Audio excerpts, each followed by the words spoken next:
Bienvenue dans Objectif Innovation, la série qui vous emmène au cœur de la région Hauts-de-France pour rencontrer les entreprises innovantes de la région. Et aujourd'hui, direction Bruay-la-Bussière pour découvrir Critem2A, un acteur majeur de la transition énergétique. Bonjour, je m'appelle Jérôme Baudel, je suis président du Critem2A. Je travaille depuis 25 ans pour l'industrie au travers de ce centre qui teste les batteries, les cellules, les modules et les chaînes de traction pour les véhicules électriques. Nous sommes environ 75 personnes sur ce centre et nous sommes un acteur incontournable en Hauts-de-France sur le développement des batteries, mais pas que, en Europe aussi. Comment ça fonctionne? Nous recevons des prototypes de nos clients, nous les testons dans des enceintes climatiques pour faire varier les températures, mais aussi on fait varier l'intensité.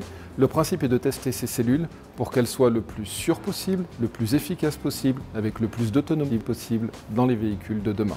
L'innovation est au cœur du process du Critem2A. Nous avons un département en recherche et développement. Nous avons régulièrement des thésards et des programmes de recherche avec des partenaires industriels et académiques. Nous développons des méthodologies, des process et nous les proposons à nos clients pour pouvoir tester leurs prototypes et bien sûr les batteries de demain. Qui sont nos clients?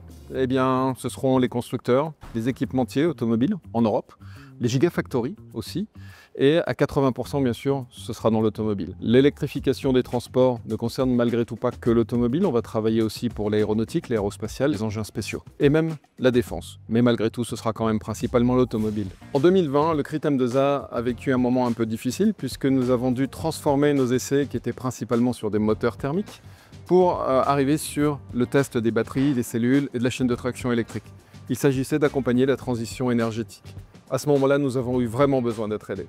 Les banques ont répondu présent, SG, Crédit Agricole, mais aussi BPI, et puis la région, à travers les fonds européens, ses propres fonds, HDFID et l'ARIA, bien sûr, en acteurs importants régionaux, ont su aussi nous aider et mettre à disposition des formateurs qui nous ont écrit une feuille de route, que nous avons suivie scrupuleusement et qui sont aujourd'hui une des principales raisons de notre succès. Le Critem2A est régulièrement récompensé. Nous avons reçu un prix d'excellence pour Vitrine Industrie du Futur à l'automne dernier. Nous avons aussi eu un prix par le pôle d'excellence électrique MEDE comme trophée de l'industrie.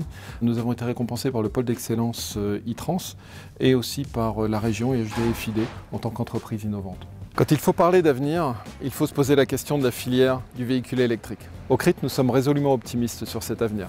Tous les jours, nous testons des prototypes en endurance, en sécurité aussi, et nous développons des compétences comme nos clients, avec des chimies de plus en plus sûres et de plus en plus développées. L'avenir est donc résolument favorable aux véhicules électriques.